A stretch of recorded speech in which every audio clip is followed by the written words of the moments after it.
Hello and welcome to Movie of the Year, the only podcast with the I Got 5 on it and Talk That Jive on it to pick the best movie for any given year. I am your host, Greg. With me, as always, is Mike. I'm going to go with the I Got 5 on it, and Ryan can have the Talk Jive on it. Ryan? Yes. Do you accept that? I guess that's me. Tonight we are talking about the movie Us. And guys, I have to say, is there a more 2019 movie than Us? Than the almost 2018 movie Us? I think Us represents 2019 in a way nothing else does. And how do you mean? The three of us are on the pulse. We already know what the politics are with the news of the day. We're White Clawing it up. We're Baby Yodaing up. Us knows everything about right now. Does it feel at all to you like Us did not come out in 2019, but came out like so long ago? Oh, for sure. And part of it is because every year now takes 5 years. Yeah. Thank you, Obama. And the other thing, too, is that it burns so brightly so quickly, that it feels like a long time ago. It didn't, even the farewell sort of burned a little bit and then hung around in conversation. Us was like, we were all about it and then sort of stopped. We should probably get into why that is, because I think that's very true. We were so into the movie before it was ever in the theaters, and then everybody went and saw it, and then it was just like, maybe there was like 2 memes, and now it's just as if it never even happened. Is that... There's, even though things are a-changing, I think it's a twofold thing of a stigma against January, February released movies, and against horror movies, and Us falls in all of that. So burn bright and hard fast, and then I truly think we all just fucking... Tax season rolls around... Endgame hits, and then you fucking forget about everything before that. Yeah, there is the culture of, we have to move on from one. Like, if you don't watch Stranger Things on the first night it comes out, you don't get to talk about it. But I think I had less of that experience than you did, Greg. I remember the conversation going on for a really long time, and the box office was crazy. Boffo, right? It was Boffo box office. It sort of stayed in the top 5 for a really, really, really long time. And I think that's because of word of mouth, and also it does lend itself to multiple viewings. Yeah, that's definitely true. I watched it twice. My thing is I didn't see it when it first came out, so maybe I didn't experience as much of that because you just don't notice it if you're not part of it. You're not part of the wave of watching it. But I did not see it originally because I am afraid of scary movies, and I don't want to watch them. But I wasn't going to watch. I considered not watching this for the show, and I would just host the show and let you guys talk about it. But I was like, you know what? I'm just going to watch it. And so I did, and it did not scare me too much, but that's because I watched it in the middle of the day and knew everything that happened in the movie because I read about it on Wikipedia. Yeah, I was going to ask, how did the Wikipedia memory of it hold up to actually watching it? The Wikipedia does a really good job of recapping horror movies, and I know everything that happens in Hereditary, but I still think Hereditary would be scary. I think in a lot of ways, and we'll talk about what genre this movie most belongs to later in the show, but I think there are times where Jordan Peele actively decides, I don't want to make everybody miserable by scaring them as much as I possibly could. Mm-hmm. He does enough to show you, guys, if I really wanted to ruin you, I totally could. But I want to scarier, not for the movie, but now I'm scared of Jordan fucking Peele. There are moments in this movie where he's like, I could break you, but I think it'd be more fun to have a laugh here. So let's do a laugh. That, and he's definitely more interested in heebie-jeebies than jump scares. Yes, and so that is always going to be my favorite. But it feels like you're less scared while you're watching it because you didn't jump out of your seat. But then, for weeks later, you were more scared than if it was just jump scares. Yeah. Y'all ever notice how many fucking mirrors are in your house till after you watch Us? And how you're definitely not smiling in your life, but the person in the mirror has this weird smile on it. There are those moments where you catch your reflection, where it just feels like it was just doing something different, and you're like, wait a minute. I'm not sure about this. Do you think this movie at all will be compared to Annihilation for its cloniness? Yeah, probably. But Annihilation still, even though we watched it when it came out and then did a show on it, so we had to watch it again, the cloniness is still sort of up in the air of what it was, and this one is definitely clear what is going on.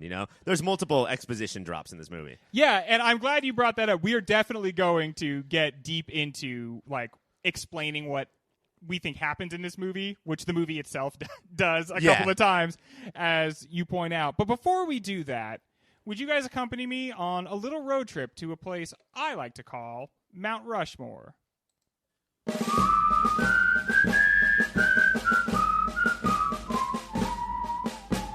Mount Rushmore. I built this, you guys. Look, hey. Yeah. Do you see it? It's very big and magnificent, and I built it. You tried so hard. I did, and I got so far, and in the end, I think I made a big difference. But it probably seems horrifying to you because there's no heads on any of the bodies on the mountain. Is this because of a horror movie? Like, ooh, headless. Whoa. Yeah, no, it's because I want to put some heads on this mountain, and I felt like I couldn't do it without my two special guys, Mike and Ryan. Oh! You guys. I call Mike. In opposite order. So I was hoping that we could all come together and talk about some clones. And what are some of the best pop culture clones? Because, frankly, a lot of those characters, I don't know if you guys picked up on this, they were clones. So we're doing... Mike, I can see it just dawning on him, bud. That's why there was a whole bunch of them that looked like the other ones. That completely... Yeah, dude, it's in there. It's subtle. Their movie was called Not Us. They're different than us. We're doing... There should be a word for that, not us. Clones, doppelgangers. Is that different than a clone? I feel like doppelganger, there's something inherently bad about doppelgangers, and there's something up for grabs about clones. Clones can just be, they're just copies of you. They might be okay. There's maybe a little tension. That's propaganda from Big Clone. Kill all clones you see. I'm going after that sheep dolly next week. Oh, see, that's the thing. You don't have to be told that if there's an exact copy of you that you have to kill it or it has to kill you. I think that's a base instinct. Yeah. I think as soon as you see your doppelganger, and doppelganger is... But it's definitely something like with kind of ill intent, right? You got to kill it or it's got to kill you. There can be only one. It's Highlander rules. And then doubles is sort of both of those. Clones, doppelgangers, and doubles, but this is not twins. Doubles is someone who weirdly just looks like you, right? I see. Yeah, like okay. Elaine's new friends there on is, Seinfeld? Yeah, and there's a weird trope in literature where, and it engages with the same stuff that Us does, but like where a character comes across somebody who looks exactly like them, as if it's their twin brother, but maybe not even related, just someone who is like their double. And it's hard for you to see your own double unless it's freakily close. Like, you guys might see a second me and be like, that's crazy, but I sort of wouldn't see it unless it was exactly like me. Yeah, right, because you're vain as hell and everybody knows it, but you don't spend that much time looking at yourself in the mirror. Not that much time, no. Yeah. It's mostly just pictures of me. Also, you'd be like, oh, that doesn't look like me. That guy's way fatter than I am. And he would be looking at you thinking the exact same thing. And Greg and I just shifting our eyes side to side going, oh. Real quick before we get started, this is not something that we typically have to say for Rushmores, but I want to do it for this one. If you are spoiler adverse because of the nature of the topic, we might ruin shit right now. Yeah. Because people love using this as the twist. Uh-huh. So just be careful if you haven't seen a lot of stuff, but you're about to. Yeah. If you're just about to go see everything, watch out in this segment. And if you haven't seen Us, go read the wiki before you listen to this podcast. That's the only way to enjoy the podcast. Well, read the wiki of this episode of the podcast. The Your Pop Filter wiki. Wiki. And is this spraying to all fields of pop culture? I think so, right? Yeah. Thank God. Yeah, definitely. Just mine are only music. My general rule, guys, is just spray it all over. You know? That's good of you. I'm just very laid back. All right, Ryan, let's go to you first. And let's start off with Ryan. A point for you. Thank you. Yeah, no problem. Wow. Well, that does give us a good time to bring up that I have won so many in a row. This is a competition Mike hasn't won in years. A very long It's time. It's been a while. And Greg, I think I'm going to be your best friend again today. Uh-oh. Starting not just with that point, but I'm here to just bring all of the classic movie knowledge. Yeah. I'm a film buff. That's your role. I'm a cineast, but we're going to have to start with the actual most iconic, and that's Michael Keaton. Michael Keaton, and Michael Keaton in Multiplicity. Boom shakalaka! That's a boom shakalaka. Yeah, that is a boom shakalaka. That's a different category of points that only I keep track of. Yeah, for sure. Multiplicity, dude. Very iconic. Is it? I feel like if you're in this circle, and by this circle I mean the triangle that the three of us make. Yes, because even Taylor doesn't know about this movie. It's iconic. We talk about it a lot to make us think that everybody's talking about this movie still. That's what I can't tell. I can't tell if everybody cares about this movie or I'm just surrounded by people who do. Because I don't feel like I see a bunch of references to it. I think it's still a big deal. I love how we start every Multiplicity conversation with, I can't believe everybody's talking about this movie so much. I think it's pretty big, but but maybe I'm just too obsessed with our bubble. They're all slightly different versions, worse and worse copies. Yes, which I think that's the key to the movie. Because Michael Keaton gets himself cloned, and then the clone's like, I could really use a clone, so he goes and gets cloned. But then that one is like, what's the third one? Is he just kind of like effeminate? Okay, that's unfortunate. Yeah. But then the last one is a clone of a clone of a clone of a clone of a clone, and he's just like broken. And I specifically love this movie because my grandma bought it on VHS and then made me a copy of her VHS. Ayo. So to watch that fourth Michael Keaton on my VHS copy was a lot. He was basically a puddle of Keaton. All right. Well, that's going to go right up on the mountain, of course. Start chiseling that head ASAP, Rocky. Okay, Mike, from the Rockies, what is up? What do you got for our list? There is a clone and a clone. What do you call like a very long story? It just goes on and on and on. Saga? Is it saga? There is a clone saga that introduced me to the world of comic books. I picked up like halfway through the clone saga from a 7-Eleven comic book paper stand. Super confused, but I love the bright colors. You could choose 1,000 Spider-Man clones. He's had so many, but I think the blue hoodie sweater wearing vest guy, Ben Reilly himself, is the ultimate Peter Parker The clone. audacity, the fucking cojones it must take to accuse me or like us of being the only people to talk about multiplicity and it shouldn't go on, and then to bring up Ben fucking Reilly, the head of all of the committees of things that we only talk about and nobody else does. Listen, it is so trendy to hate on the Clone Saga, and specifically to hate on Ben Reilly. But the one thing you can't hate on, and if you try to do it in my presence, I will freak out, is that Scarlet Spider costume. Yeah. It's awesome. That turned out to be iconic. People hated it so much at the time, they were freaking out. It's not a vest, right? It's like a pink sweatshirt with the sleeves ripped off. With the sleeves ripped off. Yeah, and if we didn't have Scarlet Spider's hoodie, we wouldn't have we wouldn't have Spider-Gwen's hoodie. And Spider-Gwen's hood is like the most important thing to happen in Spider-Man in 20 years. Scarlet Spider dresses as a guy who practices nunchucks in his bedroom. And then he had these like big weird things around his wrists. He basically had like bondage gear on his wrists and ankles. Somebody just like catapulted the 90s directly at his costume, and he's covered in it. But that is definitely going right up on the mountain, because that is a delicious saga of clones. Ryan, who do you have? All right, let's get back to the big time. I know Michael Keaton and Ben Reilly, like, that's how we get the ratings. Exactly. That's how we get the clicks. But those are the iconic performances. I think that we have to bring up Kim Novak in Vertigo. I'm still not sure exactly how this works, but Jimmy Stewart falls in love with someone who looks like her, and then she dies, and then finds her again. And it's never really explained, their relationship, except for the fact that in Jimmy Stewart's brain, this is a double. This is a clone. This is a doppelganger. I think that there's bonus points for this movie because watching it now, we see that Hitchcock was doing this to actresses, just trying to recreate the same look for everyone. And so sort of, he was still creepy as fuck before and after the movie. But, I think he did try to, like, comment on himself with this, like, this thing that dudes do of like fall in love with this idea and then just keep trying to do it over again. Yeah, you basically fall in love with a pretty 24-year-old who then is like double pretty. Right. And then you try to just recreate that, and she stops being what you need her to be. Right, which is 25. Yeah. She turns 25. I mean, isn't Leonardo DiCaprio, this is what he's doing, and the cutoff is literally 25? Yeah. And I have to say, now that I'm like in my mid to late 30s, I have seen every type of person there is. Like, I've seen every face.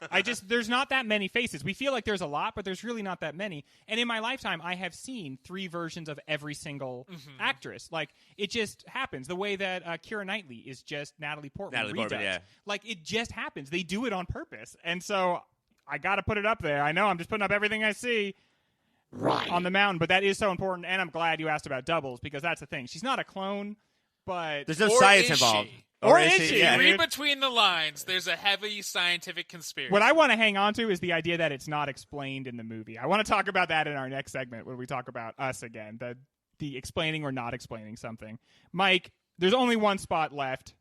It's kind of reserved for Ryan, but I'm going to let you throw out a candidate here. Thank you for letting me at least try. Yeah, you know what? You're gracious enough to come on. You have your own mic. This next clone, I think, full of nuance, has been a hero, has been a villain. She's ruled the silver screen for the last almost 30 years now. I think we've been pretty specious in saying only humans, but Imagine a world where scientists could find bugs from millions of years ago and take the blood that's in those bugs and then make a modern T-Rex. Oh. I think she is one of the most important cinematic clones ever. Oh, wow. That's very clever. Also, in one way or another, Pop Filter Hall of Famer, right? Like, the movie, the original movie's in the Hall of Fame, but that's just because of that T-Rex. Let's be honest. You guys, that movie is like one of the best things to ever happen to me. Yeah. I have to say, like, I think I'm deep enough into my life to evaluate how it's going so far, and I think when it's all said and done, that's going to be very high up on the things that happened in my own personal life. Well, I'm going to put her on the maybe pile, but just because I want to at least get a couple more of these clones out. But I got to say, she is looking like the king of the mountain. All right, Ryan, back to you, buddy. All right. Yeah, I don't think I'm going to top that. So let's. I want to talk about The Great Dictator. This is another double where Charlie Chaplin gets to be the Hitler of his world. That's a classic right there. That is a classic. This has been done a lot of times since then. Dave, probably a better movie than The Great. Probably a better movie than Dave? Producer Dave. He is a better Hitler. And a clone. We kill him at the end of every episode and then get a new one. I have to say, I am pissed at the movie Dave, and I don't think there are a lot of people who are pissed about the movie Dave, but here's why I'm pissed. That movie posits that if you just took any stupid idiot who happened to just look like the president and make him the president, that he could do a better job. Because politicians are so fucking stupid and they're so bad at their jobs, and if they just tried to make things better, they could. And it led America to believe that, yeah, you could put any chuckle fuck in there, and he would do a better job than someone who is actually professional and good. And fuck, guys, that's why we have Donald Trump. Do you think Trump is because of Dave? Because of the movie Dave and our friend producer Dave, who canvassed for him for a long time. Dave is actually from Russia and has been using this podcast to get Trump elected. I wish we didn't have such a big hand in that. You guys. All right, Mike, what do you got, bud? I think so. He's going fucking Hitchcock and Chaplin. I was somebody else whose thumbprint is all over the history of movies is Michael Myers, and he said, "What if clones were also little people?" Mini-Me from Austin Powers 2. Wow. Vern Troyer? Yeah. Is he still with us, or did he die not. recently? No. Man, he lived hard and fast and real tiny. We loved that joke. It was him, but tiny. Mm-hmm. Yeah. And he loved With a him. very deep voice. And Yeah. he loved him. It was the one saving grace of Dr. Evil. He loved that little him so much. He just loved that little him. Also, I think another thing about Dr. Evil that's very good is he pretended that he wrote the song, "What If God Was One of Us?" What a light, weird thing to pretend to have invented. Which, speaking of our president, that is so Trumpian now. Mini-Me is also, and Mike Myers and Dr. Evil is so influential that superstar pitcher Pedro Martinez found an even smaller person than Vern Troyer and then carried him around to baseball games and stuff. Really? Having tiny identical sidekicks was a straight up trend in the late 90s. What a weird time. What a simpler. Joe C. Do you remember Joe C? Oh, yeah, Josie, also dead. Also dead. Wow. Was that Kid Rock's little guy? Mm-hmm. Yeah. Remember how sad Carson Daly was when Josie died? Yep. Apparently they were very close. They were really good friends. Well, you know, the real Mount Rushmore, which is what I call my Mount Rushmore, but the original Mount Rushmore, which I hate, the main problem is it had 4 heads on it. What are you doing, Greg? It had 4 on it. I don't like that. Oh, but it looks like I'm going to have 5 on mine. Hang on, everybody. We're putting the T-Rex up. Ryan. That point goes to Ryan. That was a mic. Okay, fine. Ryan. Mea culpa, mea culpa, mea culpa. He's going to get so mad. No, okay, hang on. That was a mistake. I thought that would be a funny bit, but I'm losing control of the story. Look how purple his face is. You can push Mike really far, but when you get him right to the edge, you have to stop. You absolutely have to stop. Otherwise, you will lose everything. Because he's about to break. Yeah. Mike. So Mike's going to get another one there. And then I'm going to put up Mini-Me. You know what? Mike. An iconic clone. They don't always have to be the same size. Well, Mike, your purple-headedness have put you very far in the lead. I probably can't catch up. I was scrambling there, man. I got very scared. You look like a 6-foot penis right now. I hope it was worth it. I was becoming a big clone of me. Ryan, read us our beautiful 5-headed mountain. Your doppelganger, double, and clone mountain is Michael Keaton, Michael Keaton, Michael Keaton, Michael Keaton, and Michael Keaton from Multiplicity. Ben Reilly, the Scarlet Spider from the Clone Clone Saga, Saga.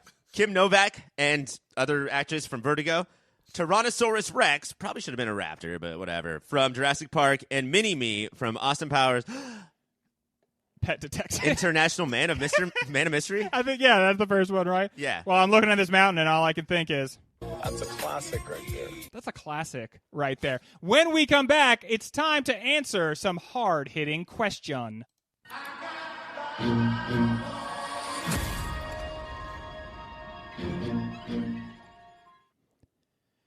2 years after blowing the world away with Get Out, Jordan Peele returned with Us.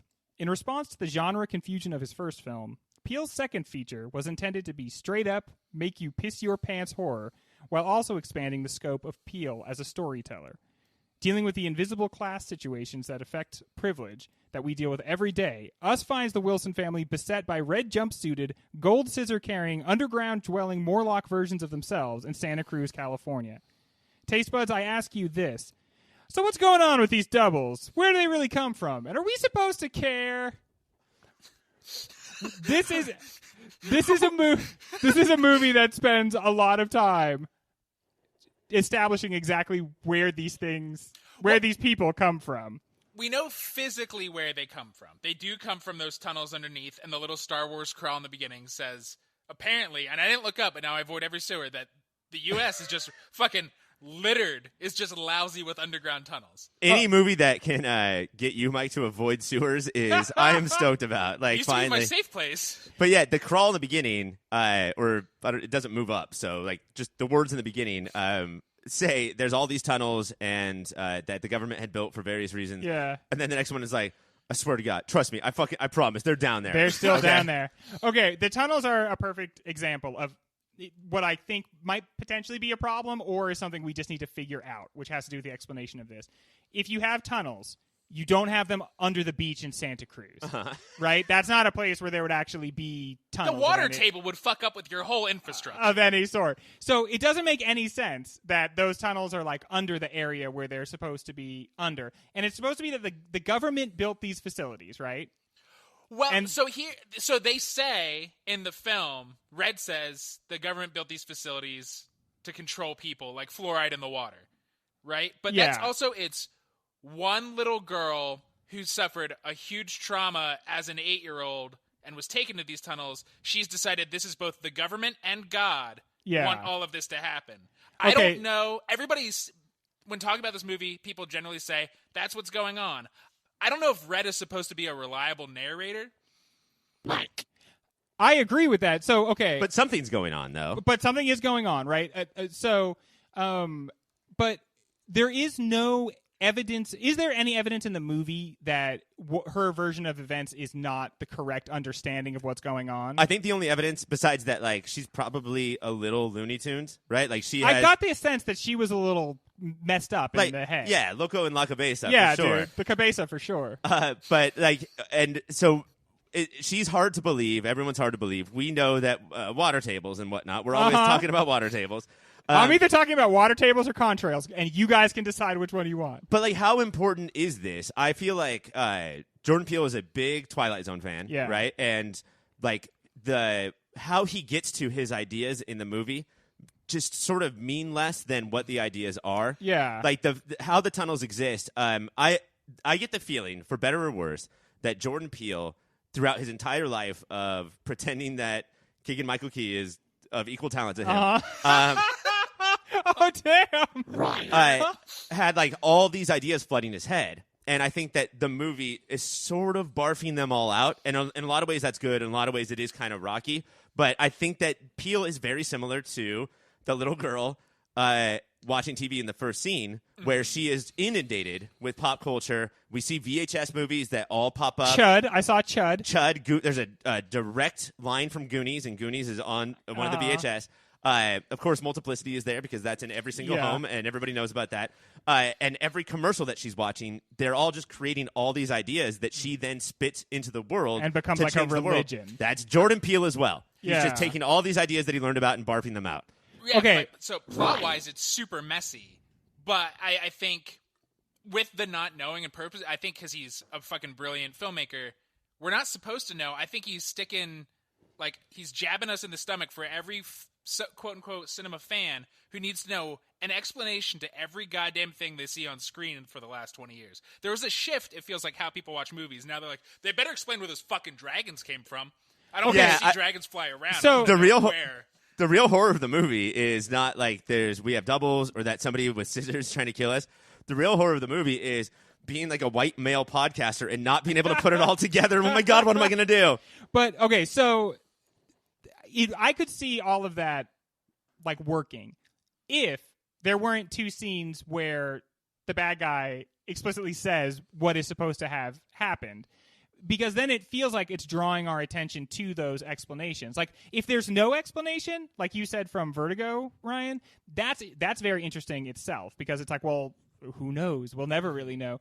But to hear two different kind of contradictory stories, it feels like that must be the point. The point must be, don't ask where all these doubles came from. That's stupid. In this story, everybody has a double who's trying to kill them. Please don't ask more questions than that. That's a waste of everybody's time. Yeah, it feels like very directly in the way like the little girl. There's too many little girls. The daughter, Adelaide's daughter, who runs, Zora says, "You guys know there's fluoride in the water, so the government can control us." And her parents are like, "That's dumb." I think it's the movie saying like people are gonna believe dumb shit. Nobody knows for sure. Let's just move on. Like that is how I was viewing it when I viewed it the second time. That his point must have been, stop looking for a point to this, because the point is really like watching these characters go through this, not what the explanation is. But watching it the second time, that doesn't feel like it actually holds up. It still feels like the movie's going out of its way to explain exactly how these clones came to be and why they're all on the surface attacking people. It really doesn't feel like he's doing a bit. It feels like he is trying to make a point with all this. I would say that the second time watching it, so I saw it once in theaters and then once very recently. The second time watching it, and I was sort of unclear when I saw it in theaters. I knew I liked it. Yeah. It was just about figuring out why.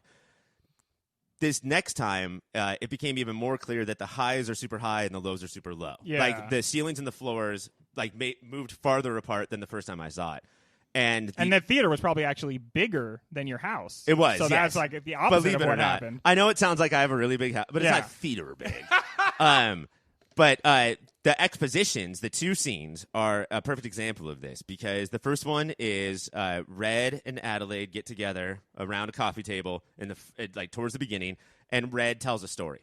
Yeah. And then at the end, Red is in the underground, and Adelaide comes in, and Red tells another story. I thought the first story was very interesting, a little Once Upon a Timey, and a little more vague.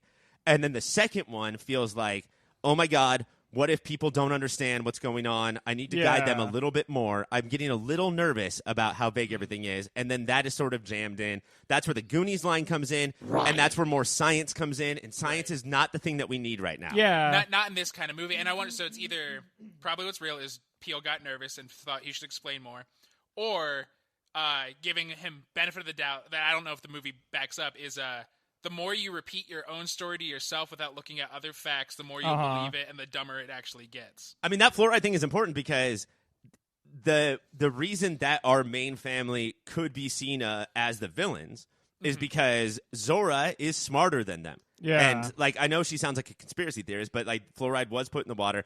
And it's not that it's a bad thing. It's that these adults, her family, refuse to listen or learn more or consider anyone else. Yeah. And so, it's a classic family, and it's great actors and performances, and we're rooting for them.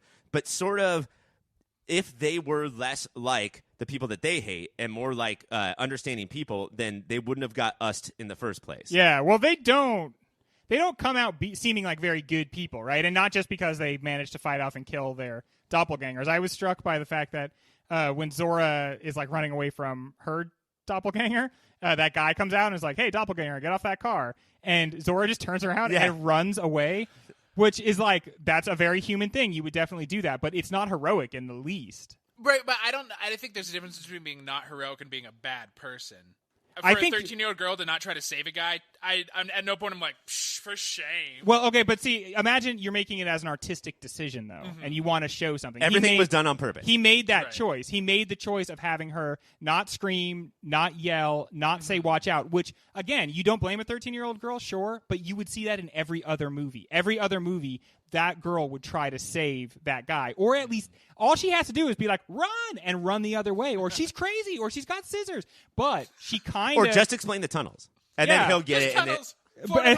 Nobody cares about the end of the world. But she chooses not to do that. And I think we're left with that being an artistic choice more than the choice that a character made even. Like, I think he wants us to see that these people, they're very nice to each other and they're good to each other, but they are not they're not heroes. Speaking of one of them is actually a bad guy, spoiler. Speaking of artistic choices, Heidecker and Moss are put into this movie. We don't need them necessarily. They don't move the plot. It's a very specific reason they're put in. And it's because they are so much less likable than our main family. We like our main family more because of them. But definitely in the case of the dad, maybe less so Adelaide, they don't hate them. They actually wish they were them. Yeah. This is not a thing of like, I see how you're disgusting.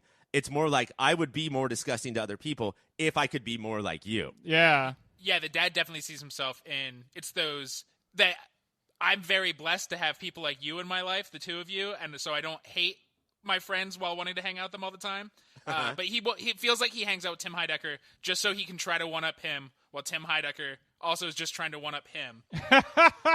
And classic, that is awful. Classic dad relationships. For every step we get closer to the class above us, we get further away from the class below us, and we get less empathetic. We start thinking of them more as... We're just looking up, not looking down. Right. We think of them more as zombies or monsters and less of human beings. Yeah. We look at them and you know what we think? You're just fucking ugly. Yeah. We just think you're just fucking ugly. And that's only the case, I think, for one of them. I think that it's an attractive family. They're all cute. Winston Duke is a very handsome man. Yeah. His tethered is frightening and gross. Like, he is so scary. Well, I have to say, it really does suck if you have to fight a family of evil people and you're the dad. Your guy is the evil dad, the biggest, fucking strongest, meanest part of the whole family, and you have to fight the evil version? That's when you throw out to the family, look, our doppelgangers will know how we think and fight. Yes. We gotta fight each other. Okay. I get the kid. That's what you do, Mike. You're not the kid, though. You go right for your wife's doppelganger. Ice her as quick as you can. Unfortunately, I guess it wouldn't work here because actually she's the toughest one. Yeah, that's the thing. And he knows that. And then him getting his leg busted not just proves it, but he's sort of stoked about it. Like, well, I don't even have to try to be the toughest any look. I'm on the IL, everybody. Yeah. Sorry, dude. I'm physically unable to perform in tonight's adventure. And they're like, he's like, sorry, kids, I guess your mom's in charge. Yeah. No, we always knew that, bro. Oh, yeah. Thanks, Dad. Mom's in charge. Look at that a shot. There's a point where she explicitly says it. She looks at him and goes, you don't get to make the decisions anymore. Yeah, like, dude. we've had a version of this fight before. Yes, exactly. That didn't feel like there was a scene deleted. That felt like there was a lifetime before the movie started. Also, and Winston Duke, in all of his goofy, I'm an enjoyable dad with dad jokes, I bet he can be a prick and has been holding her down. Also, the first time you watch this movie, you get the feeling that she's getting creepier as the movie goes on. But that's because you don't know to notice how creepy she is in the beginning. But the normal Adelaide, she's scared, so it just seems like she's scared. Mm-hmm. But the intensity of her gaze in the beginning of this movie, she's already a very intense, spooky person. There's a thing, there's almost a Cersei thing going on where everyone knows that she loves her kids more than anything, except for her kids. Yeah, she's very passionate about them, but it's more because she's in charge and she's the leader, as opposed to, no, I have so much affection for them. Also, it seems based on that line of people, they're the only family that made it. Mm-hmm. They're the you don't see. I mean, I'm sure some other people did okay or whatever. There's the helicopter pilots. Yeah, I guess they're still around. They're probably up there with their doppelgangers, hanging out in the old heli. And those tethered helicopters that are sort of flying around, those are weird. Suck at it. Is there something supernatural going on, or is this movie presenting us both explanations, a la the Bible, starting with 2 origin stories, and it's you get to choose which one you want? Is it supernatural? She's a god-like figure? I think the movie goes out of its way to make Adelaide seem like some sort of god or angel figure. Or you then have the second explanation, which is the science-y one, and you can choose whichever one makes more sense to you. Well, why I think in general Peele doesn't really want us to figure out the why is it all starts to break down. So like when we see the tethered in Red's flashbacks, you have to follow what your above ground person is doing. Yeah. And eventually you just don't anymore. And they don't say why. And so it's like, we need it. And then Adelaide is like, there's more coincidence happening and it isn't that bad. But the only time in the movie is the Frisbee lands on that circle. Yeah. There's actually not that many coincidences. Well, there's a lot of 11-11s. Jeremiah, 11-11, and then 11-11 keeps popping back. I have to say, there is a lot of like crazy coincidences when you watch it a second time. Especially with the number 11 and how it's presented visually, you end up seeing not just 11-11, but like two pairs of two over and over and over again. I think black flag shirts. Yeah, for instance. It's possible that when Peele got the way bigger budget and the way longer shooting time, because he made Get Out, that he sort of traded that for, like, once you get that much money, you have to trust your audience less. Like, the suits will make sure that you trust your audience less and make everything more obvious, because the way that his camera lingers on things, and this is not just this is the first time you notice that, like, if there is something that he sort of wants you to see, even not explain, but just see and talk about later, he will focus on it for a really long time. That Frisbee landing, the toy truck that stops the closet, I really wish they didn't get 13 seconds of screen time. How about the spiders? There's like several different spider things, because as she's walking through, as a little girl walking through like the Native American Vision Quest Funhouse, which is what it is when she's just a kid, there's like this story about Spider Woman going into the world to punish the world, and then it's right when it says like Spider Woman, the recording shuts off. And then throughout the rest of the movie, you see Adelaide like looking at a spider, and then when Red is holding her head down on the coffee table, there's like you can see this like statue of a tarantula, and Adelaide's hair falls in such a way where it kind of looks like a tarantula or like the tarantula's legs or something like that. I didn't notice that, Greg. Give yourself a point. You know what? That's awesome. He's on fire. But yeah, that's I think I think Jordan Peele seeded this movie with as many explanations as you could possibly want. There's as many symbols and signs here. There's as many names pregnant with meaning. And what I ultimately don't quite know how to fall on is I think he wants it to maybe sometimes not add up to anything. And it's supposed to be like you assign meaning where you see it. So it's science, it's Native American tradition, it's like all this other stuff that it's drawing from.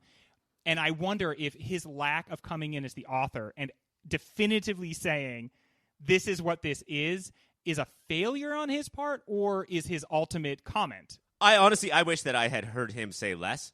Because I've heard him debunk a couple of theories. The most famous one being Jason is Pluto and Pluto is Jason. That the boys switch places. He came out and said, like, no. Good, like, thoughtful Reddit, but no. And then the other one is like sort of defining, like, this is not about race, and it's about like sort of class in this specific way. Yeah. That's a lot. Because then you feel like that intention locks in your idea of what the meaning of the movie is. Yeah, and then I feel dumb instead of like sort of like super thoughtful about them. I thought a lot about the movie. But it channels your thinking. And I sort of recommend not watching it twice. You'll want to. Yeah. But like you will not get that like feeling of confusion after watching it twice that you got after that first time. And maybe there's something magical in that confusion. Right. Well, yeah, what's cool about not knowing for sure and having so many explanations and ignoring the director, because there could be authorial intent, but like we're allowed to have our own relationship with art or whatever, is says you. What the movie is saying, if you're not looking at a very specific it's about classes, we all have some sort of evil in us, and it's going to come to bite you in your ass somehow. Yeah. And without an explanation, that's very real and very terrifying. Yeah, definitely. And then you give a little back when you explain it a little bit, don't you? You give a little bit of that terror back when you explain it. Yeah. And, I think also looking at them as the actual, like, what if everything bad that we did just by existing in this society wasn't spread out evenly in a wave of pain that we never see, but was invested in just one person who also happened to look like us, and they really were the whipping boy for our entire life, and then one day we saw them. What would it be like to confront that? Because when Adelaide sees Pluto die, there's a part of her that's like, oh, wait, no. And so, dude, there's a part where the best line in the whole fucking movie is on that coffee table where Pluto yells out. Oh, that's yours? And she says, "That's yours." Holy shit. I get chills just thinking about that. That's the most artful thing I think the entire movie did. But I think that Red loves Jason more than anybody else, and Adelaide loves Pluto more than anybody that's outside of her family. Yeah. And that's because I can't shake the fact that they look identical. I'm sorry. Yeah. And once we start realizing that these villains, these others, these people that we've othered and said aren't part of our world or bubble, once we see that they are sort of us, look like not everybody shut up. Then now all of a sudden we have empathy, and that's the worst thing we can have. Now we have to feel more stuff. Yeah. I kind of watching it the second time. I had all these new opinions, but the biggest one is the conservatives are supposed to be the villains, and it's sort of saying that liberals can be the villain. I don't want that. That's not what we're supposed to do. That's I think has to be why he has a Howard shirt on. Like they are shown to be a liberal, progressive family. Oh yeah, for sure. But it's showing that doesn't mean you're good. Fuck you. You're still there's no ethical consumption under capitalism. If you're a conservative, it does mean you're bad. But just being a liberal doesn't mean you're good. Also, if you are, I think that this movie does a good job of interrogating liberalism. Is you will let yourself be separated. You will let yourself be dragged out by the foot. Like that scene where bad dad is dragging out good dad, and he's kind of just like, hey, stop doing this. Mm-hmm. Like they don't really react to what's happening to them because they're so soft. Yeah, and just this is happening now. I guess I wish it wasn't, but this is the way of the world. Somebody else in the world commits their sins for them. Yeah. That's why. We are so weakened because we don't have to do our own sinning, and so we do a lot of it through intermediaries, and we never have to face them ever. That you saying that shouldn't be. You saying that shouldn't be the case, but then doing nothing about it is way less powerful than not giving a shit what should be the case and just doing stuff. Dude, this all tracks back to, no, it's not clear, A Few Good Men, which has the greatest line in cinema history. You want us on that wall, you need us on that wall, and then you deign to tell us how to hold it. Which is totally slaughtering that line. But, we want... I think you were better than Jack. We want people to do these things on our behalf, and then occasionally we want to be like, actually, I'm not sure that you should do it that way. Well, guys... Taste buds. We're all getting points for that segment because I'm pretty proud of our work on that. When we come back, though, it's time to just have a little fun and to do it with only our Patreon listeners, because what's more fun than excluding othering the underground people? Should this whole show be free? Just doing something for people who have the money to afford it. All right, thanks for supporting the show, everybody. Hey, Daddy, I want a golden goose. Here we go again. All right, sweetheart, all right. Daddy will get you a golden goose as soon as we get home. No, I want one of those. I'm gonna pop some tags. Only got $20 in my pocket. One sort of undisputed thing around the Pop Filter Studios is that this segment is the best mix of good sound before it and fun segment after the sound of any segment, I think. Well, maybe other segments can get their fucking shit together and put more Macklemore on their sound. Yeah, dude, is it that hard to get more Macklemore? The people, I think, have spoken on this. It's not Mackla less. It's Mackla more. That's very good, Ryan. Thank you. Ryan. And that is worth one Macklemore point. I got 1 point in my bucket. You know what? No. Now that's a lie. Now you got 2 points in your pocket. Well, Ryan decided that what we should definitely do is risk going into this movie and running through some of the scenes and trying to pick up some of the items, some of maybe the experiences that are that are available that you can go through. Well, we have the ultimate armor, the ultimate weapon, a shopping cart. Yeah. That will protect us from everything. Exactly. And so we just sneak around while all the killing's happening, and we pick up anything that we see that we get interested in. Mike, why don't you go first? What's something that you want to purchase from this movie? The house that Elizabeth Moss and Tim Heidecker have. Come on, man. Yes. Fucking dope. And yes. That many tiers of levels, so everybody, you can have family time or you can go to your separate rooms like happy families should. Uh-huh. It's amazing. I love it. I'm into it. It's important to note, though, that at the Heidecker house, every time you walk into a room, you have to say, absolutely. I already do. It's a beautiful house, and I think what's important is to remember that this movie is really about how stuff is so wonderful. Yeah. And that stuff. Yeah, you want to get that stuff, and that's really where happiness is going to come from, is from the stuff. Ryan, what do you want? You can't have the house anymore. I know that Mike That's took the off house, the market. And I know that I'm going after him, but just before he picks it, I'm going to run in with my shopping cart, grab something from the house. Okay, real quick. and then leave, and then he can have the rest of the house. And what I'm getting is the Alexa that knows Ophelia that knows the exact song to play based on what is going on in the scene. I don't want the police called. I want Fuck the Police to play because that's what the scene needs right now. I want the perfect Ophelia soundtrack. Well, that sounds very good. That's another example of a time where the movie was like, this is going to be less scary here for a little bit, but because this is a fun thing to do. So just bear with us here while we have a good time at the movies. And Elizabeth Moss is there trying to figure out what she hates more, getting murdered or rap. Gangster rap. This is the worst. Well, there are a lot of sartorial choices in this movie that just blow you away, just really make you think. But I remember there was one thing that instantly made me think. The real question is, what are those? Bad guys who only wear sandals? I want some bad guy sandals. Have you guys in the history of movies ever seen a bad guy, let alone every single bad guy wearing sandals? Yes, I have, Greg. If you wear sandals, you're a bad guy. Necessarily you're a villain right? to society. So let me get some of those bad guy sandals. I would never in a million years give the bad guy sandals. Now, that's directly because when she's a little girl, she disappears with sandals. Right. And they try to make her life into basically a religion. And so everyone wears sandals because she was wearing sandals. And Greg, you don't wear them because each of your toenails are supposed to be on a different toe? Like yes. They all came out differently? Yeah. I don't know which one it is, but I can just feel that that's the case. They each have a different toe that they're destined to be on. All right, that's round number 1. We had the house. What do you have, Ryan? Ophelia soundtrack. And then those great sandals. And I'm going to say house. That's definitely round 1 goes to You guys are such Mike. consumerists. I am. Honestly, you guys, I'm such a bitch for capitalism. Capitalism tops me all day long, and I'm like, yes, daddy, all night. Capitalism is your zaddy? Yeah, dude, I'm sorry. That's just very clear. I just have to be, like, honest about that with myself. Like, that's just how I'm being. That's how I'm acting. That's how I've organized my life. Let's see. Should we go reverse order now? So I went last. I'm going to go first this time. Serpentine. And I got to say, I'm also going to slip in to the house, Ryan, and I'm going to grab something. Motherfucker. Yeah, it's going to be a little empty by the time you get in there. Remember that Tim Heidecker chair that is like so comfortable that he doesn't want to go see if he needs to protect his family? I think my family is about to get gang raped. I don't care. I got this chair. He calls it, he's like, I'm in my cozy spot.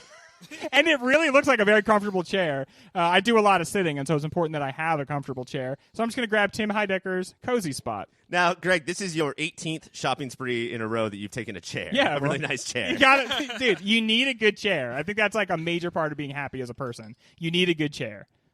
Ryan, you are up next. What would you like to buy? So I can't get that house. Nope. And I don't want the other house. So what I'm going to do is I already have Ophelia making everything in my life more dramatic. Uh-huh. What is the ultimate in drama? Where does everything go down? My backyard is now the House of Mirrors. Fiction cannot give up on the House of Mirrors. No.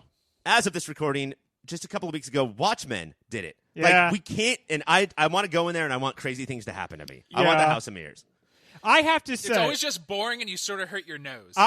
I have run out of sympathy for people who go into houses of mirrors, attics, or cellars. If you go into any of those places and a haunting, spooky thing happens... You asked for that. No, duh. Yeah. Why would you go into a house of mirrors? Have you seen anything ever?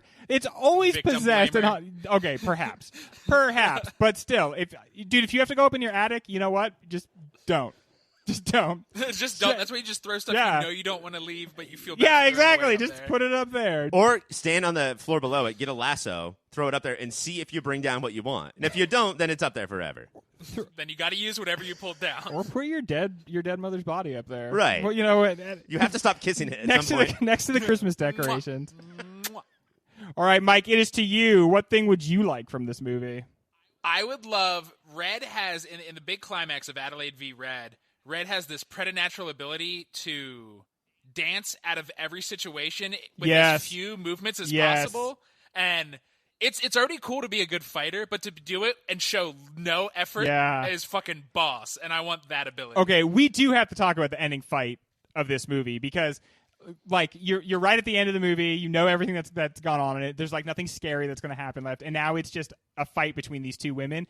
and it is one of the coolest fight scenes of like any movie I can remember. Red goes through several different phases, including I'm going to do the least possible to move away from you while you're swinging to try to kill me. And then all of a sudden starts bringing in all these judo throws. Mm-hmm. And she just beats the shit out of her. But then she gets too cocky because she's the bad guy and gets taken out. But this is an awesome ending fight scene. The problem, though, is that even though they're twins, they don't punch each other in the fist. Yeah. Like, that's what I'm always looking for. When then shockwaves come out for just no explained reason. Both faces at the same time. Just get that cheek ripple. Fewest movements would change my life because, like, just getting out of the car, like seatbelt and then opening the door and moving on, like, that should be 2 movements. And I take 37. I hit my head on 4 different things. I hurt my pinky every time. I wish I could just, like, gracefully do things. You get out of the car the way Edgar Wright shoots people getting into cars. Yes. So many little fucking So, beats. Ryan, what are each of our second round picks? So Mike took the talent of fewest movements. Cool. I took a House of Mirrors, and you took your cozy spot chair. Cozy spot chair. Come on, man. Got to give it up for the cozy spot chair. I'm in my cozy spot. Go see if our family's in mortal peril. I'm in my cozy spot. Dude. That's me. You have this planned out. That's me for days, man. That is just my wife all the time is like, should we look into this thing that's clearly a problem? And I'm like, nope. We should just sit here and be cozy. I would love to, but spot. Yeah, so cozy. But I'm not doing anything right now. All right, Mike, take us into the last round with your next and last pick. I know the movie uses it as like a joke and to show how Elizabeth Moss is a bad person, but I really want to shop the concept of vodka o'clock. If that was just real and everybody was fine with it, I would feel less judged in my life, and I just want it to be a real thing, so I want vodka o'clock. And I assume that's like 10 a.m.? Mike is, it's less shopping cart going on a spree, but like becoming a god and changing how people move and how time works. I swear, dude, I think there's a very interesting reading of this film where Adelaide is like a god. So I think that being a god should be an experience on sale here.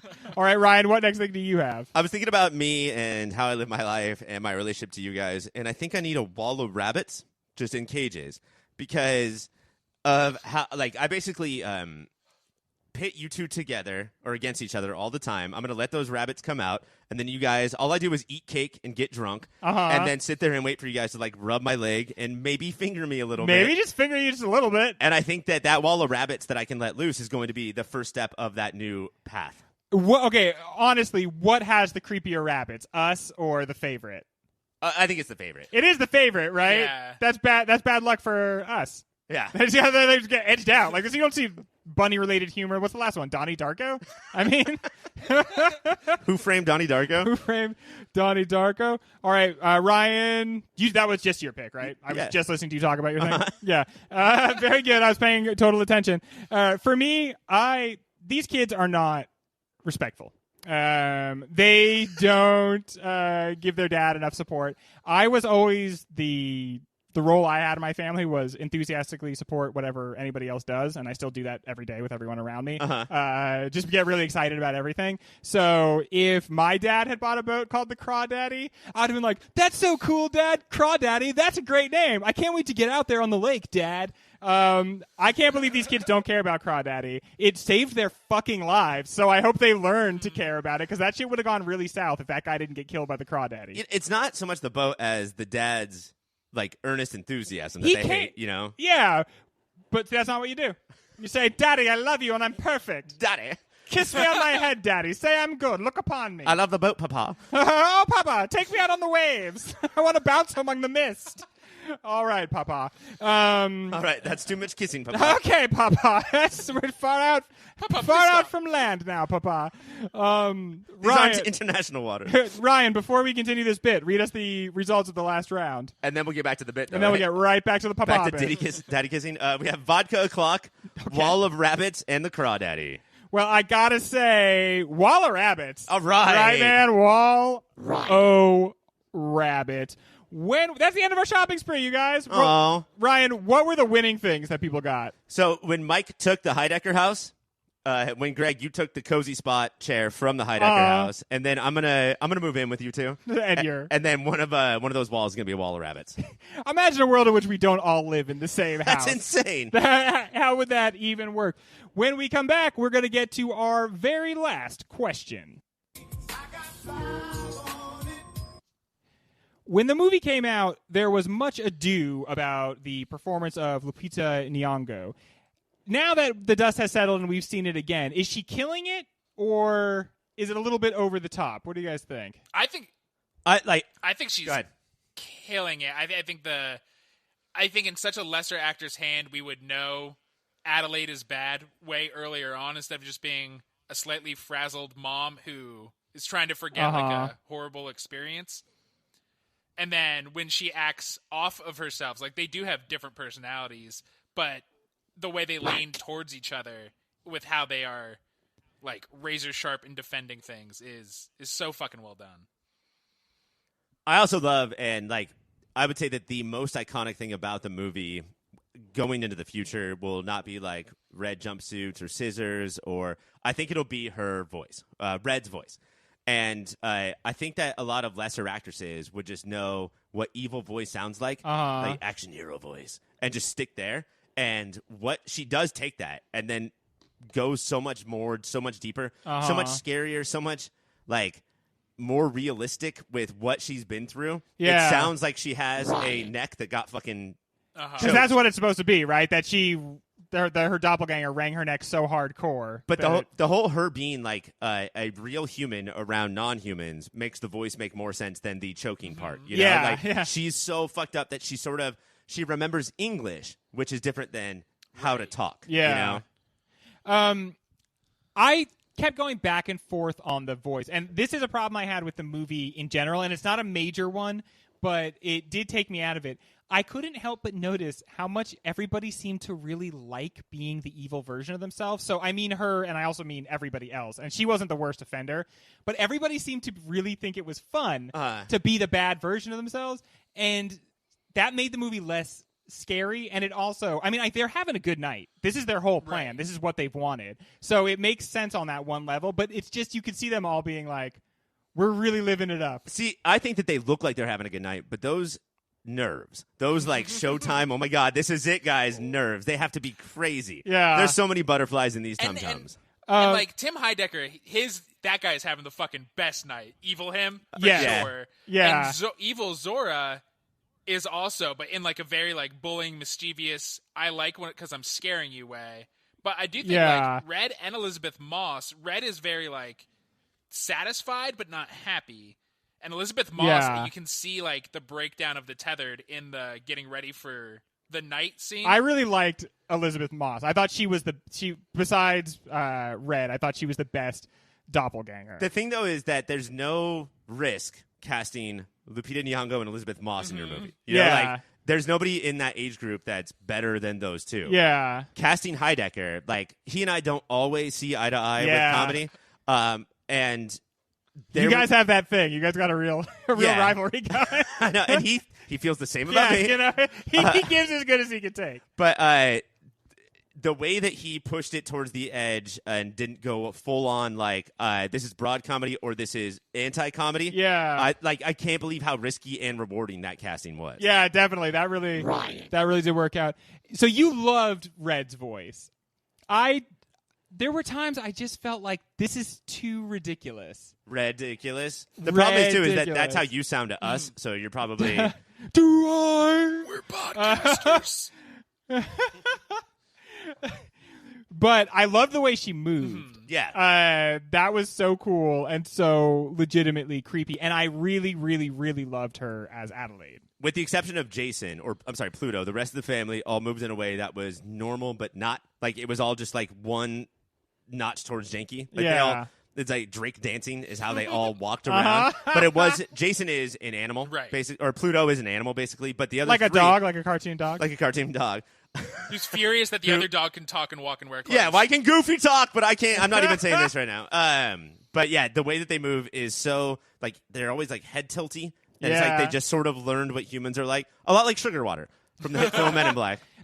As the movie went on, they began to see more and more like zombies. Mm-hmm. That like they are like zombie versions of us that just are there to like feel pain or experience displeasure. And that's part of like Peele's pop culture, like little black book of references. Like the dad is supposed to be old school Romero zombies. The daughter's supposed to be like new school sprinty zombie. Like, it is leaning towards like specific kinds of monsters. And then what's Pluto? Just weird little Dr. Moreau guys. Animal Man. Pluto's Pluto. And the one thing I really like about Red is she's a drama bitch. Like, I really appreciate this about her, because at first it made the movie feel a little hammy, but then I realized that hamminess comes from her. She started a whole religion. Her big idea is she wants to do this really epic performance art piece. Which is going to change the world and show them what her painful experiences are really like. She's such a drama kid. If she wasn't born an artist, if she wasn't born a dancer who's also inundated with pop culture up until the time she goes through the underground, she would have come up with a plan that was like militaristic and effective. Yeah. But instead, drama, she does this. Bitch. And well, notice every other doppelganger wins because they walk up to their victims and stab them. Right. That's what we see the Heidecker victims or doppelgangers do. But the problem is Adelaide or Red and then her family, they all decided they were going to really whoop it up and make it into an artistic thing and get all they could possibly out of it. And because of that, they each fucking got. I think I don't think you can pass it up, even if you didn't grow up as an artist, if you are just heralded as a second coming like Red is in the underground. You're going to go a little crazy in different ways, and you're going to become more flamboyant. You're going to think that you really are that god that you've been talking about before. Yeah, I mean, and that's why everything about the Tethered becomes whatever she happened to have on her person at the time. At that time, including sandals. The real question is, what are those? And that's the whole reason she does the Hands Across America thing. But, what's interesting about that image of Hands Across America is that it was a monumental failure, but it's depicted in the movie as perhaps successful, although we know it's going to at least fall 4 short. But I think that talks one of the main ideas in the movie, which is you can get things done with hate that you can't get done with love. Or you can get things done with force. We were all given the option. Do you want to hold hands with everybody or not? And most people say no. Do you want to decide to? No. I'm good. But if you take control of them, which is why the Tethered were created in the first place, is to take control of us. Yeah. If you take control of the Tethered, you can make them do that Hands Across America thing, the thing that of course would never work. And I don't want there to ever be a sequel to this movie. Of course, there should not be. And any sequel would probably just ruin it, unless they did it like Watchmen TV show style, where it's 35 years later. But if there was, I bet you anything, all those doppelgangers just stand there until they die. Yeah, don't you think they're just going to stand there until they fall to the ground and rot? It's an interesting thing the movie doesn't interrogate is Red's plan is furious that what happens, that the people below are treated so ill, but she is also just controlling the Tethered the way they've been controlled their whole life. None of the Tethered have a choice I guess I'll do this, or no, I like spending time with the rabbits or whatever. Ryan, do you think we are in 2019 going to cover the movie Parasite? Because wouldn't Parasite pair with this just almost too well? I think that Us was bookended by a couple of bummers. One, before it was The Favorite, which really did rabbits way better. And then I think that it's really the second time for me watching this isn't just seeing the holes a little more glaring, but the fact that I have seen Parasite. And I'm not sure what Us does better than Parasite. Yeah. Certainly not someone who just keeps yelling, "Respect!" Although there could have been someone in this movie that did that. Based on the three of us, knowing how 2019 worked and then looking at the three of us, I would be shocked if Parasite did not make the Elite 8 for the 2019 bracket. I think it has a chance to take the whole thing down. Go all the way. And I think it is sort of spanking Us. It's hard to respect Us as much as we would have if it came out in any different year. Yeah. Yeah, definitely. Speed round. Uh-oh, speed round. That means the questions get fast and the answers are a blast. You guys, you want to get crazy? Because let's get crazy. You know what? Good for him. He really makes the effort. He puffs himself up. He yells a lot. But that's a non-starter, my friend. That doesn't work at all. That's his black voice, right? That's what's so fucking funny of hanging out with him so long before that, and then seeing that, it's you were doing an act. Honestly, right now. That's one of the only even sideways references to race in the entire movie, is that we could call that voice like that. And there's one other one. Oh, the OJ joke. Besides that, this movie is effectively 0% about race. I think there's a lot of time and focus Peele puts on the fact that this is not what you would consider a black family or a white family. Like, I think he's really trying to make you not think about that. There's a lot of time spent in doing that. They're Americans, right? They're Americans, yes. Okay, now that we brought that up, is that line so good or is that line too good? I think at that point we're looking for any clue to anything. And so if she drops any bomb, I think we're going to like cream a little bit, and I think that is effective. And also, we sort of need some help at that point. You know, we sort of need some help figuring shit out. Ryan. This probably goes without saying, but this movie is not as much fun if you read the Wikipedia first. It just isn't. Because you are in no way being confused by what's going on right there. The only one, no, these are doppelgangers from the government. The only one that's more fun is Avatar. Like, I don't need to see all those tall blue people. I want to read about them. What's great about that line, even though it could feel ham-fisted, is one of the things is that you always think you're right if you're from America. Other countries aren't as up their butt as we are. We truly be like, well, we're right. Why? We're why even America. ask? What do you guys mean? Why we're You've right? fucking heard of America, right? Land of the free. We're so up our own butt that we erase and ignore real history and go, no, that didn't happen because we're Americans. Americans wouldn't do that part of it. I want to see like the other countries' remakes of this movie and like what would happen. Like if there's a Pakistani version and they're like, we're Pakistani, and the family's like, all right, like I don't. Sure, yeah. That hasn't even been a place for all that long, but that's cool. I guess that's what we are. If you want to draw a circle around us and call us something, why not? Can you guys win against your tethered? No. I mean, because like the soft thing, you know, like I'm gonna keep thinking that like integrity is going to save me, but instead the baseball bat to my head is going to not save me. All you have is language, and that's the one thing they don't operate on. Mm-hmm. You can't reason with them because they literally don't understand words. I've seen my tethered. It's Gary Busey, or Jake Busey, rather. And so... And what do you think about Jake Busey, Ryan? I think he's a handsome gentleman. Ryan. And I apologize for everything I've said. I drowned a kid who looked like me in a gutter years ago. So if I didn't get the job done and he comes back, I'm still pretty sure I could win. And you know what? I got my money on you. I would definitely lose to myself. If there's a doppelganger version of me, I'm such a big guy, but I'm not very strong. Anyone else that's as big as I am is generally twice as strong as I am. And I think that he just would be from hardness. That's the thing I think about Winston Dukes, non-tethered. He is big, but probably not strong. And Abraham, his tethered, he's fucking strong. Well, if you think about it, he gets put on the sideline by just being hit one time in the leg by that guy swinging a bat, which is very realistic, but not what you generally see in movies. Yeah, not in movies. Usually it takes a few swipes with a car to get it done. Where or how does the main family fit into Peele's view of America or humans? I think, like, going back to the other thing, I think that it's trying to be the most non-race related that he's ever done, you know? Yeah. They're just, I think it's supposed to be an average-ass family. In every single way, it's supposed to show an average to make it look like, oh, I'm them. And then you go, oh, no, I'm them. But that's what I thought, too. And I thought that for most of the movie, except when they got to the kill count part.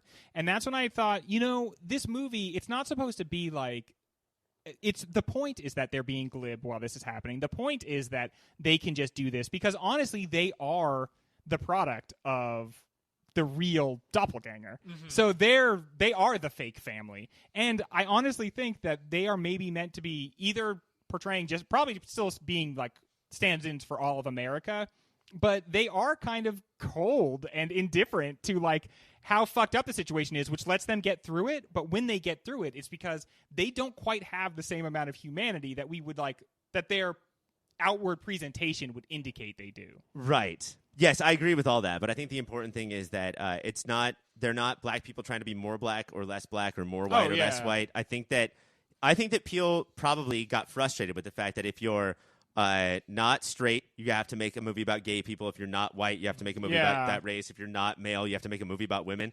Like, and I think that they are sort of a construction in that, like, could I just not this one time? Yeah, and you know, the daughter is named Zora, and Zora Neale Hurston, who wrote Their Eyes Are Watching God, famously was like, I don't want to tell art.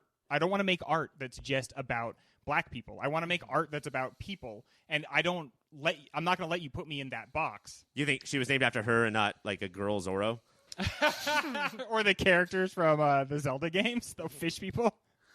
And I think just like if he went out of his way to make this movie scarier than Get Out, I think it's he talked about race and Get Out. He's a smart guy. A little bit, talk about a lot of things. You could just go see that movie if you want. It's already out. It's on the DVD. It got out. What is creepier than a child smiling? Fucking nothing, dude. Nothing. A child smiling and looking slightly down towards the ground. Yep, that's the combo, the looking up through the eyebrows. And I think that there are think pieces that could be based on every single member of the family, but the Zora tethered one, you're always telling girls to smile? Is this what you want? Like, do you think girls should really smile more?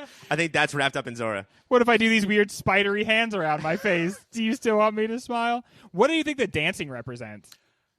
I've been thinking about this a fucking lot because while dancing mostly trying to. So that's how I get my thoughts out, and because that's what shows the tethered red is the thing to worship. And I think dancing was chosen because one, it looks cool as hell cinematically, but it's such a controlled freedom. It's one of them, like, art is supposed to be about creative freedom, anything goes, but dancing has the fucking most rules, choreography, artistic expression, and so it's this weird fine line between you can do whatever you want as long as if it's under these tenets of what we do, which is kind of what I think the whole movie is talking about. He read that somewhere. That's too interesting for Mike to come. No, that's no a good answer, Ryan. I don't want you to even try to say shit about that question. You know what? I'm going to give Mike another point, and you just sit in the silent corner. Well, that is the end of the speed round. When we come back, we will tabulate the score, and I'll let you know who wins. I hope that it's Mike now. And we'll talk about how far we think this can go in our 2019 bracket.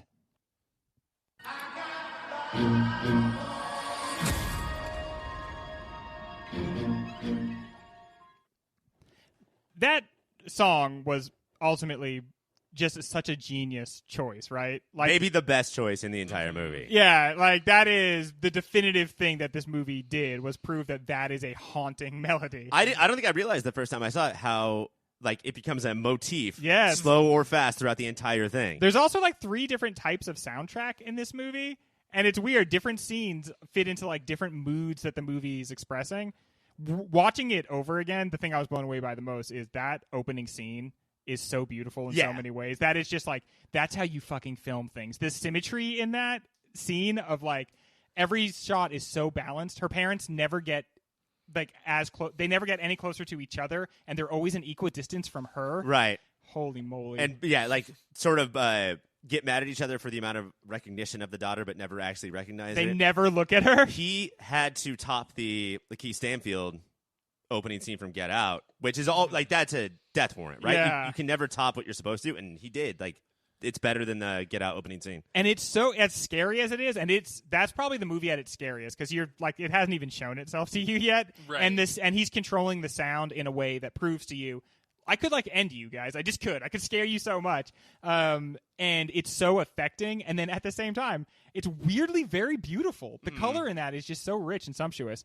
Well, that's a long way of my saying, Ryan, you lost. Mike, you got 25 points and you won. Are you fucking kidding me? Congratulations to Mike. Oh, what? You have an acceptance speech right now? No, I was going to say, I don't want to do what Ryan always does and like be a real dick about it. So, Ryan, I'm going to just stick out my hand real respectfully, shake my hand. Hell, think about it. Nope. Oh, too slow. Slicking my hair back, you motherfucker. Fuck Boom you. shakalaka! He's on fire! You are on fire, Mike. First you won the show. He's about to be on fire. I'm going to light him on fire. Only if you slowly walk back into a different fire will I go into a fire. Everyone knows that's how the two of us are going to die, right?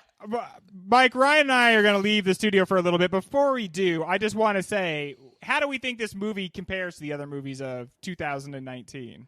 I wonder if watching it, like we're doing prep right now for 2019, and I wonder if watching it in prep is now going to keep it out of the Elite Eight. Yeah. Where it probably had a chance to make it. Am I being too negative towards it? I don't think you're being too negative. I think this movie gives you a lot to talk about, and we enjoy talking about it. Mm-hmm. We drilled right down to the bone of this movie, though. I mean, we spent a lot of time going deep on this movie, and at no point did anybody say like that they were blown away by it. But we mentioned how we're blown away by Parasite. We were interested in the conversation, but nobody gushed about the movie. And I remember feeling when after it come out that was like, I think Get Out surprised everybody because we had never seen Jordan Peele do that before. Yeah, and he expanded his scope, but he did great shots again, used the same composer, did amazing music again, and told a cool story. But at this point, we're like, yeah, we know you can do that. So what the fuck? So next time, Marvel movie for him, right? Oh, yes. Dude, for sure. Is it basic to point out that the kid's name is Jason and he wore a mask and his mom turned out to be the bad guy? No, I didn't. No, that's smart as hell. All right, well, we are going to leave, Mike. The studio is yours. And you know what? Just free associate is what I think you should do. It's just, I mean, I don't know. It's been cruelly pointed out. I've never been in this situation. So they're leaving. And I was to tell audience members that this is... It means so much to me, but I can't do it alone, so I'm going to come up... Greg is my best friend, but somebody who's been with me even closer. Greg never lets him out of the basement. It is his tethered, Ronald. There's Miss Ronald. I'm the only other tether that can talk. People don't bring it up that much, but I guess people around here don't talk that much. Hey, it's Ronald. I'm the tethered. How are you doing today, Ronald? You know what? Every day in Ronald's world is a great day. What would you say? Greg is depressed as shit, and so I feel good. What can I say? Ronald. What do you think the biggest differences between you and Greg are? Probably the fact that I knit and he does crochet. That is pretty. And I was gonna say, what's the biggest similarity? The biggest similarity probably that we both love the fiber arts. Yeah, that is. I mean, not a lot of people do. You know what? There's more that unites us than divides us. I gotta say. Yeah, who are you? Who's your favorite for the Democratic primary right now, Ronald? You know what? I am a Tulsi Gabbard guy. Totally. Oh, you know what? Seem like one. Ronald, why don't you talk about some websites? There's so many of us that love Tulsi Gabbard. I think she's the only one who can do it. You know? Who are you gonna vote for? Sleepy Joe? Yeah, you're gonna vote for Sleepy? No, of course not. Ronald. I don't know if we should let Tethered vote. Ronald, whoa! What are your favorite websites? Okay, just get a segue off of that. I don't think you should have the right to vote and talk about websites now. But for my money, if I were going to vote, I would vote for yourpopfilter.com. Boom, hands down, president. The president of the country? Of the whole internet. Of the whole internet of the country. President. And Veep of the country? Veep would be me. Ronald. Hey, I'm Ronald. No, what website? What do you mean? yourpopfilter.com/Amazon. Do all your shopping there. Why not? Do it. Any other websites? Secretary of Treasury? So many websites. No, I think it's just the two. There's just two of things. Right. There's one of Greg, there's a Ronald. There's two websites. It's two countries. Yeah, I think you'll find I'm right. There's two things to do. You can crochet, you can knit. They're both fiber arts, but there's just two of them. I forgot we don't let the Tethered know about patreon.com/yourpopfilter. It's really for the upper crust. Oh, right. Patreon, of course. Yeah. We ain't got nothing. We don't have nothing. No one gives us nothing. All right, Ronald. Thank you All right. so much. Have a good day. Ronald. Take care. To talk about all the shows you should be listening to is Ryan's Tethered Blarvgen. What's up, Blarvgen? Is it right? Is it in here? Do I talk into here? It's right. Yeah, you talk right into there, Blarvgen. I'm Blarvgen. How are you today? I'm so Blarvgen. You are so Blarvgen. Blarvgen, what would you say the thing that separates you most from Ryan? I think that on a scale of 1 to 10, we're both 11s as far as handsome goes. If you look, wow.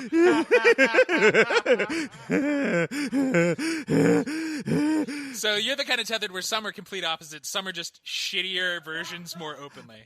Sorry, shittier options of what? Him? Yeah, sure. What's your favorite food, Blarb? My favorite food is, of course, he has this wonderful way of spitting his toenails out into the ocean, and I find them and eat them up. Yum, yum, yum, yum, yum. Yum, yum, yum, yum, yum. You are the opposite of Ryan because he would never even utter the word toenail. I love a good toenail. What's your favorite way to prepare toenails? Saute. Do you use an olive oil, avocado oil? What do you? I just use motor oil. Motor oil. Do you put garlic or anything in there? I don't. It's for me. It's a pile of toenails with a motor oil kicker. Okay, cool. What do you do on the weekends? So how do you spend your free time? Do you want me to do the ad or? Yeah, I was gonna. Is that your segue? I'm not. Yeah, I was gonna hope you'd say. Listen. I'm not sure how you do it here. I listened to a couple of podcasts. Superhero Hour is great because it's all the superhero shows. And then OCD is based on the only non-superhero show there is.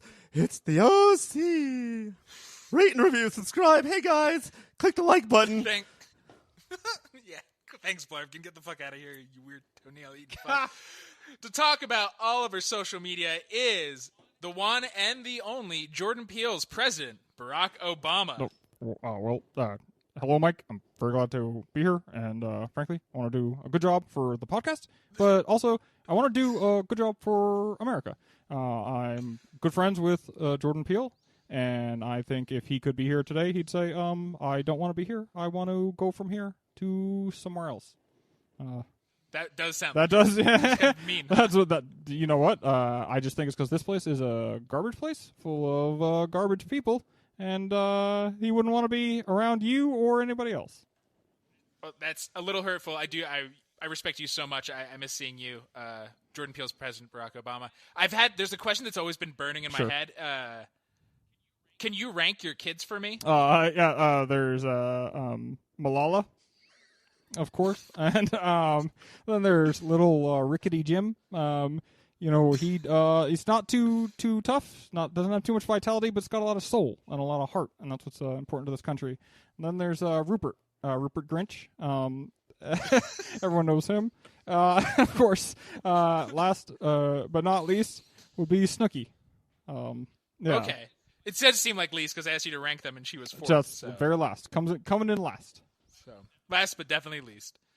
And do you like social media? Are you into the socials? Yeah. Social media. I myself have a Twitter account. I recommend you go to @yourpopfilter, Twitter, and also on Instagram @yourpopfilter. It's a great place to go for tweets and a great place to meet some like-minded people.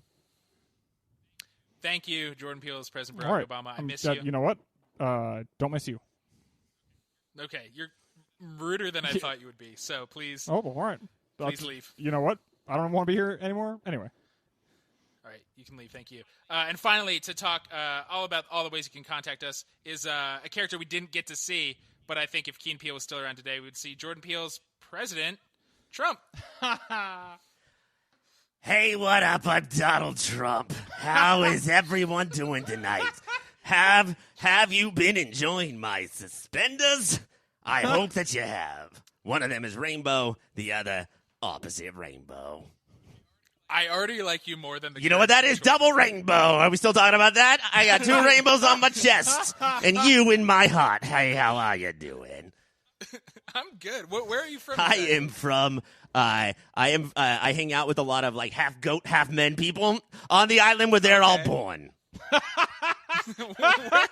I'm not going to tell you because you're going to bring you and your paparazzi down there, and you're going to attack the island, and you're going to throw water balloons. What is, like, I know you don't want anybody going to this island to throw water balloons. We don't like water balloons. Do you like water balloons? I doubt it. No. I doubt it. But what do you think? What's the best kept secret about this? The location, idiot. I'm not telling you where it is. I just mean, what is so great about the island? Basically, that we have like statues that get up and dance around. I don't know if you have that here. I've seen that you have that on your streets. Sometimes you make a lot of homeless people stand like statues and then dance around. We have that, but they were born statues. Yours were born homeless people. So there's a difference there. Fake Trump, how would you feel about us killing the real one and you just kind of taking over from in here? I've been told by movies that might be I thought about good. it. I could probably do it. I'm not sure if I had the time. Schedules and whatnot. All right. Date books, Blackberries. I got them all. You're pretty busy with all your half goat, half men friends. I understand. Can you tell us how to Yes, contact? there's a couple of ways you can contact us, or you guys. One is to, of course, email you at contact@yourpopfilter.com. Yes? Yes? Mm-hmm. All right. Mm-hmm. Send an email to that address. If you send it to a different address, it will not get to you. Yes? Yes? Yes? That's how Do you call me fat? Yes. It sounded like you said facts, but I think you call me fat. Oh, you. You look pretty slim in your double rainbow Thank you. I don't know. They're not even attached to pants. Yeah, they're just hanging there. Uh-huh. That's great. What's your next question? I don't think I have any. Could you kindly get off Yeah, I'm stage? out of here. But I decided to first. Water balloon splash. I just got splashed by a water balloon. Oh, man. Did you love it, or was it the absolute You know worst what? thing It in the wasn't so world? bad. Yeah, I think some people have been really overreacting to the danger of water balloons. Well, Mike, am I ready to take command of this dang old ship again? Please, best friend. All right. I'm also here too, guys. Hey, best bud. yeah. Oh, Ryan, you walked back in. You guys weren't talking about me, were you? No. Well, already. Never even. I think what we can all agree about this show is already. That's a classic right there. That's a classic right there. Tune in next week when we talk about some other show. But until then, hey, do me a favor, if you could, and it's not too much trouble. But if you can't, that's okay too. I'm going to go back downstairs, But guys. still, keep watching the movies!